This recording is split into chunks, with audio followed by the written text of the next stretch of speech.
Miércoles 25 de agosto. Buenos días a todos. Hablaré hoy del orden sagrado, es decir, de esos varones cristianos que están ordenados, dedicados a las cosas sagradas. En los tiempos que corren, mi gremio está bastante vapuleado. Por un lado, por pecados concretos que han lastimado mucho a personas, comunidades y a la iglesia misma. Pero inteligentemente mirado, pensado y analizado, los desastres y las barbaridades que pudieran hacer 1 o 10 pediatras jamás lograrán que un papá o una mamá inteligente busquen otro pediatra para que atienda a su hijito. Espero se comprenda el porqué de este ejemplo. En estos espantosos tiempos de anticlericalismo internacional, nacional, promovido por estructuras que sin lugar a dudas atacan al ser humano, y es por eso que atacan a la Iglesia, cuya vocación es y será siempre decir la verdad acerca de Cristo y de su Iglesia y del hombre, varón y mujer. Los obispos, sacerdotes y diáconos, a pesar de toda adversidad, de muy serios y dolorosos antitestimonios y de tanta agresividad, con el estilo de Jesús seguiremos aspirando a vivir nuestra santidad personal y a intentar ser Jesús, Cristo cabeza para nuestras comunidades y las personas que se nos confían. Del pequeño catecismo católico, el sacramento del orden sagrado. Quizás es hoy un poquito más largo que otros días. Aprovéchenlo si les es muy pesado durante el día, a la noche para dormir. De paso que se duermen. La Iglesia de Jesucristo es comunión de alabanza y acción de gracias. Una comunidad en que se vive y se comparte mutuamente. Es la comunión de los que, por medio de su Señor Jesucristo, están reconciliados con Dios. Todo bautizado y confirmado participa en el sacerdocio de Cristo. Por eso se habla del sacerdocio universal de los creyentes. Esto significa que cada uno, según su propia vocación, participa de la misión de Jesucristo. Cada cristiano y cada cristiana es testigo de Jesucristo. En la primera carta de Pedro, capítulo 2, versículo 9, a una comunidad que sufre persecución se le recuerda su propia dignidad. Dice tal cual: ustedes son descendencia elegida, reino de sacerdotes, nación santa, pueblo adquirido en posesión para anunciar las grandezas del que los llamó de la oscuridad a su luz admirable. La Iglesia, pueblo de Dios en el mundo, vive entre los pueblos.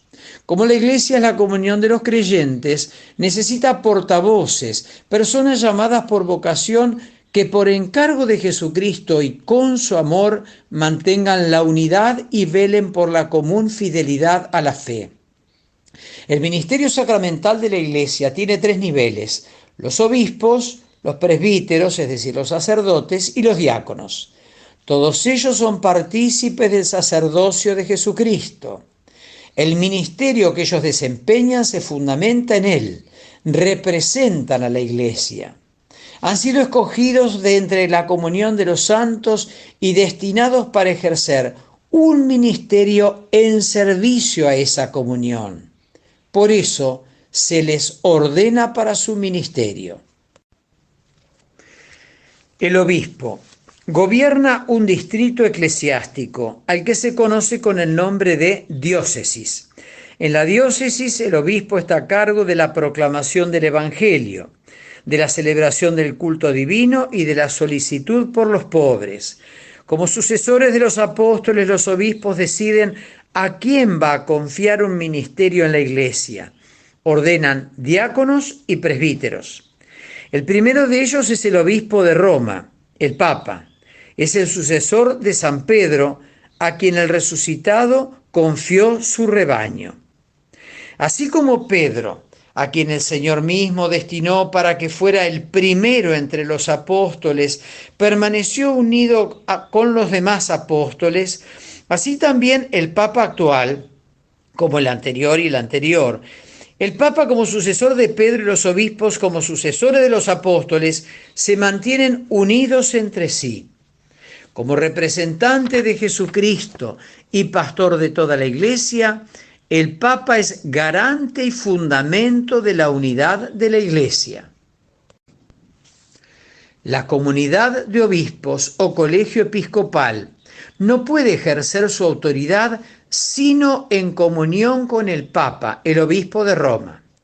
Al Papa le confieren su ministerio unos obispos que pertenecen al círculo más íntimo de los asesores del Papa, los cardenales.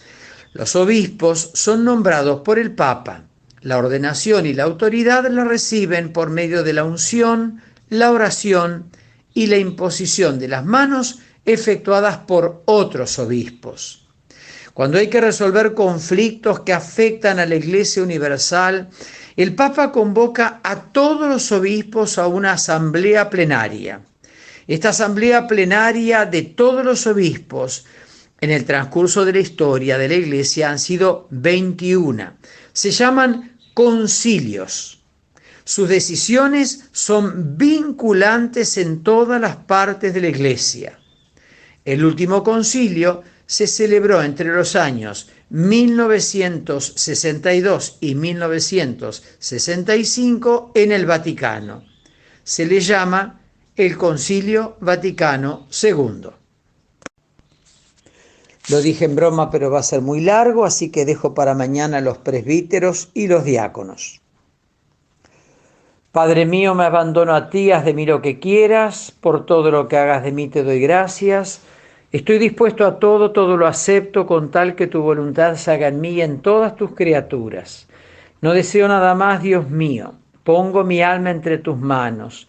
Te la doy, Dios mío, con todo el amor de mi corazón porque te amo.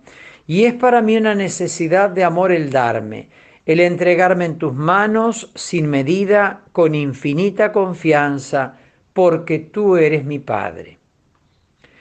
El Señor esté con ustedes. Los bendiga Dios Todopoderoso y también a sus seres queridos. En el nombre del Padre, y del Hijo, y del Espíritu Santo. Amén. Hasta mañana si Dios lo quiere.